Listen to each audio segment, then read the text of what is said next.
All right, we'll go ahead and get started. I'll talk briefly about this last game. You know, I'm proud of our student athletes.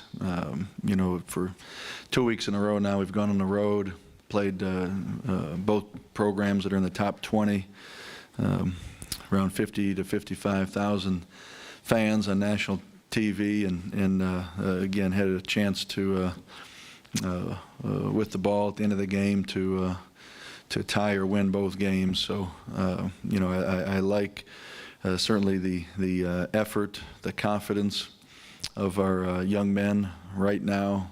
These are games that over the course of the week and certainly during the game we felt like we were going to be successful in.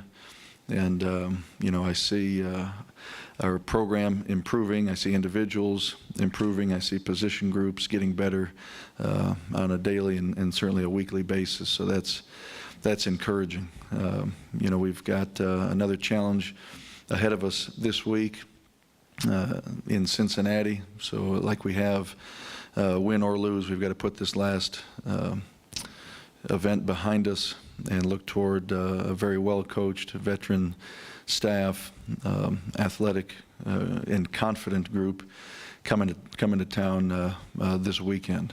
When you look at Cincinnati, again, I worked for Coach Tuberville for 2 years when he was the head football coach at Auburn, and you know, he's as good a football coach as I've been around, and I think certainly one of the premier coaches in the country. His track record speaks for itself. He's got a tremendous staff as well.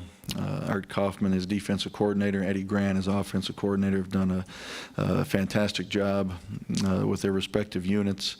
And you know, I think I said this yesterday in an interview.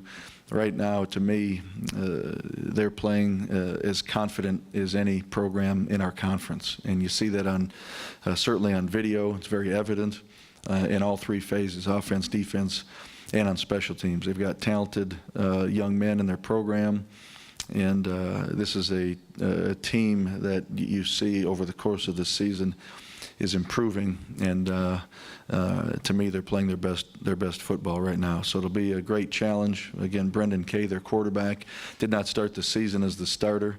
Certainly, he's got a wealth of experience, and he's very accurate. I think their receiving core catches the ball as good as any group of receivers we've seen all season. So again, it'll be a great challenge for us. And you know, we'll get back out on the practice field this afternoon.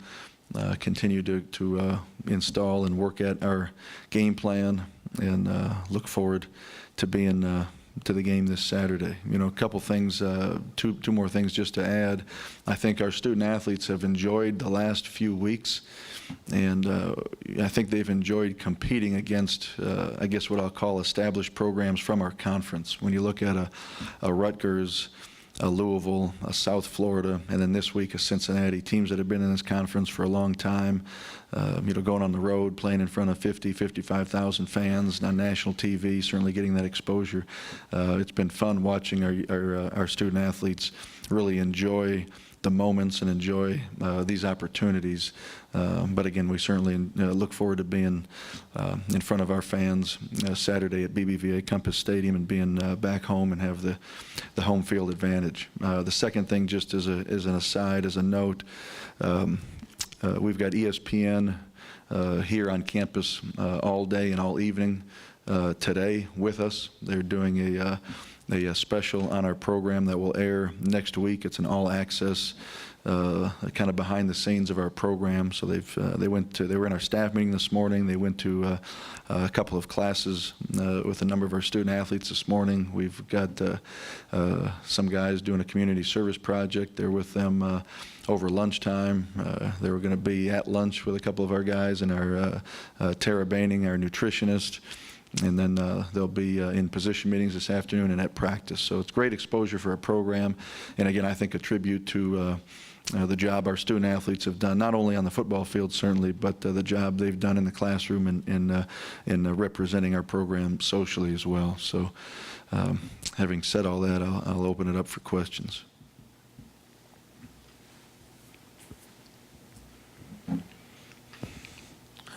Tony, two tough games back to back with the ranked teams. What did you learn, or from your team during those 2 weeks? Well, the first thing that comes to mind when you ask me what I've learned about our team the last two games is something that, quite frankly, we didn't have answers to and didn't know 3 months ago, and that is the state of our program right now. How would these young men respond to what I mentioned 5 minutes ago, going on the road, nationally televised games, 55, 60,000 people in the stands, and playing teams that are perennial top 25 in the nation? Would the stage be too big? How would they compete? And we've gotten answers to that. I think in a very, very short amount of time, when you look back, and this isn't a reflection of a conference, this isn't a reflection of programs, but when you look back on last season and think about the teams we played, certainly the teams we played on the road, the opportunities we had for nationally televised games and that type of exposure, in my opinion, it's quite different this season. So in 1 year's time, and obviously we knew that was all coming, but to answer your specific question, when you got a freshman quarterback out there and your leading rusher is a 19-year-old true sophomore in Ryan Jackson, and your leading receiver is a 19-year-old true sophomore in Deontay Greenberry, and one of the top defenders is Trayvon Stewart, Adrian McDonald, two true sophomores that are 19 years old. How are they going to respond when they're on the road in that environment playing against 21-year-olds? And I think they've done an outstanding job in all aspects. So again, when you ask me what I've learned, our team right now is confident. I see individual student athletes that are confident. I see position units that are confident. I see three sides of the ball that believe in their abilities. And I see our team right now, regardless of who we're playing, feeling through the course of the week and certainly during the game, all the way through, that we're gonna be successful. As a follow-up, with 2 weeks left in the conference race, a little bit, I don't want to say decided, but it's a little bit of a, you know where you stand and you're bowl eligible. Do you redirect some of the emphasis, or do you try to, in terms of what you want to accomplish from now until the end of the regular season? We really don't, and I think that's certainly a fair question. But again, we talk about our season goals prior to the season, and once the season begins, they end up being really weekly goals. So, at this point, and I'll say this too, 2 weeks ago, we still had no control, if you will, of who's going to offer us bowl bids. We were just trying to beat the University of Central Florida. Last week we were trying to win a game against the University of Louisville, and this week will be no different. We're gonna try to do our best to be 1-0 at the end of this week, come Saturday evening, and we're going to try to find ways to beat a very talented Cincinnati team, and then we'll look on the schedule and see who we play the following week. So that's what we can control. That has been our control, regardless of opponent, each week this season. So again, we've got our expectations and our season goals that we discuss in the off season, in the summer, in August. But once the season begins, we've talked about, and we've been consistent with the message, we've talked about, regardless of what's taken place in the past, win or lose, and regardless what's beyond our next opponent, none of that matters. We're trying our best to win a football game this week, and then we'll do the same next week and see where we're at after that.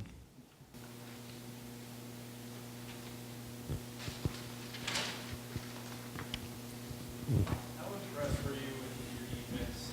Just not being very much Well, I was very impressed with our defense, and I think, I'll say this, and I've talked about, I think you show things as a program. I think you show things offensively, defensively, special teams over the course of the season. I don't think it's fair to ever judge based on one game, good or bad. And I'm standing here. We played 10 games. I think our defense has played well this season. Certainly people could dispute that and look at specific statistics. We're leading the nation in turnovers defensively. We're leading the nation in turnover margin, which is a two-way street. It's offense and defense. Defense taking the ball away, offense taking care of the football. But when you look at, and I don't know these numbers offhand, but when you look at our scoring defense, which to me is what matters as much as anything, how much are you letting the opponent score?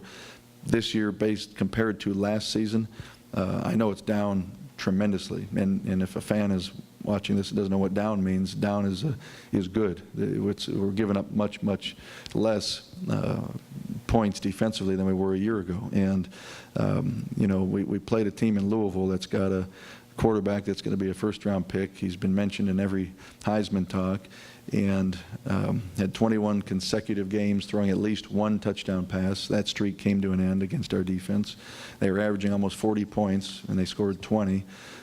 So again, I thought the kids, we're never going to play perfect. We certainly didn't against them. We missed more tackles than we would have liked to. But to hold that offense to 20 points, I think is a winning effort by our defense, and I was certainly proud of their performance.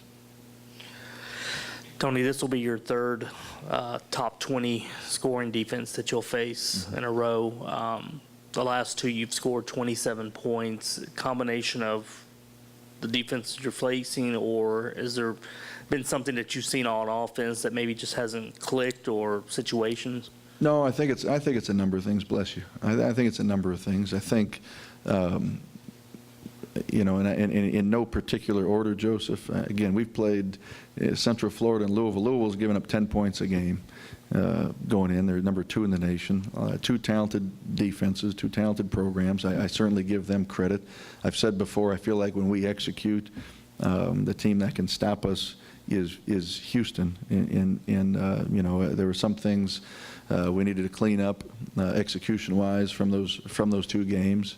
Again, I'm not putting anything ever in an excuse category. I think it did affect us offensively, losing Deontay Greenberry in the first quarter. He's one of the best wide receivers in the entire country.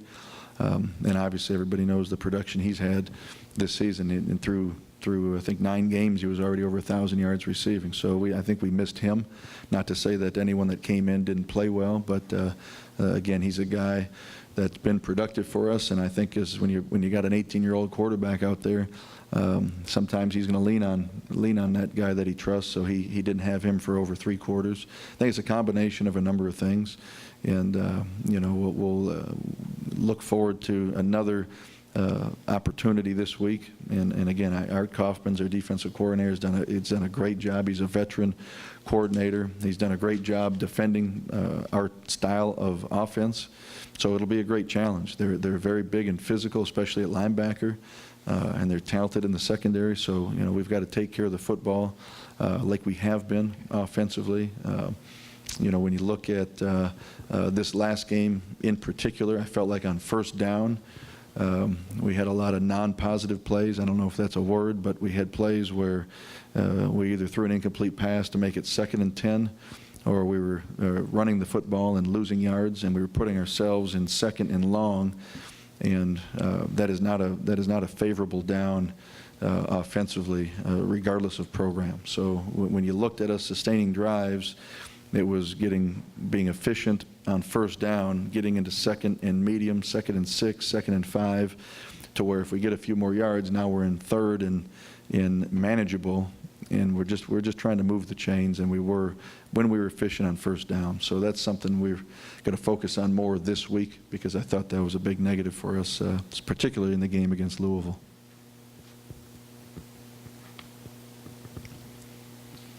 Anything else? See what? Oh, right. No, Brendan Kay, and again, I did an interview yesterday, and someone asked me, this is going to be a unique game because both quarterbacks starting for both programs are the backup quarterbacks. And by now, John O'Corn is obviously our our starter when the season began. Certainly he was not.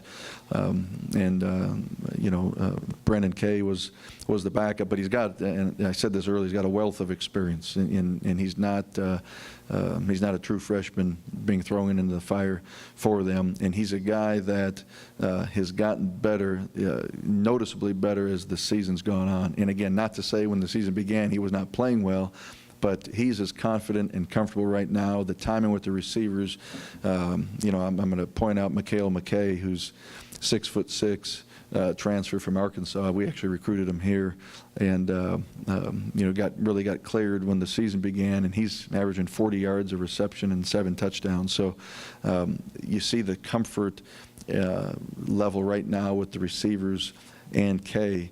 And he makes great decisions. He's very accurate. I can't say enough great things about him. And again, you look at this conference and you talk about Blake Bortles, Teddy Bridgewater. You're talking about some great quarterbacks week in and week out.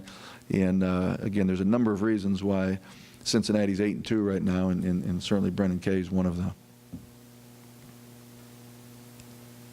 Tony, at Auburn, under Tuberville, he was saying yesterday that he hoped at some point he had a little bit of something to do with you moving up the ranks. A couple years after Texas State, I believe, so I can't imagine he was humble with the funeral home days. But do you have any stories of just getting one of your big starts there at a big school?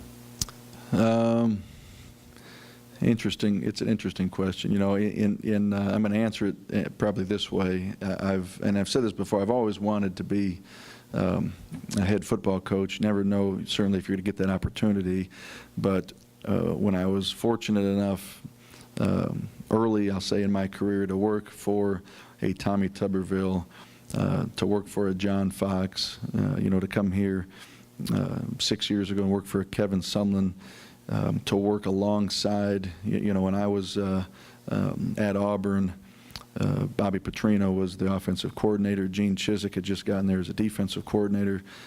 So again, wanting to be a head coach one day, I've always taken things from the head coaches I've been with, which certainly there's no argument that they've all been successful, and guys as coordinators. Again, Coach Bailiff was, coordinator when I was at Southwest Texas. So guys like that I felt like were on that path to become head coaches, and certainly it was very evident with Coach Chizik and Coach Petrino when they were coordinators. And again, not to knock anybody, but when you're in that position and you feel like this is what you want to have the opportunity to do one day, you really study these individuals, things that they do that you would implement one day if you had that chance, and then naturally things that they do that you say, you know what, that's just not my personality, that's not what I would do. And I had a great experience in my 2+ years at Auburn in that program. It was really the first chance for me in my coaching career to see a program at the highest level, like we are here, operate in terms of the recruiting behind the scenes, how they monitor players in terms of the academics, the study halls, the tutoring, and certainly traveling at this level, just the things that went into running a program of this caliber. So I think that gave me, I'll say it was an eye-opening experience, because when you look back on my coaching career up until that point, it was playing at the University of Minnesota, coaching high school for 1 year as an assistant, moving down to San Marcos and coaching at what was then the 1AA level at what's now Texas State, and then all of a sudden I go to Auburn, who we're playing the LSUs and the Alabamas, and so it was a great experience for me, and certainly took a lot of things from my time there, and have implemented a lot of those things here within our program as well.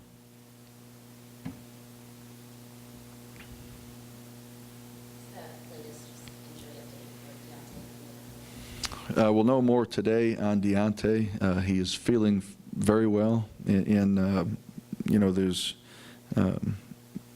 the really concussion management plan and process we go through is I don't know that there's any uniform process nationally. I think it's different by school, by program. Ours is obviously very thorough, and he's feeling very well.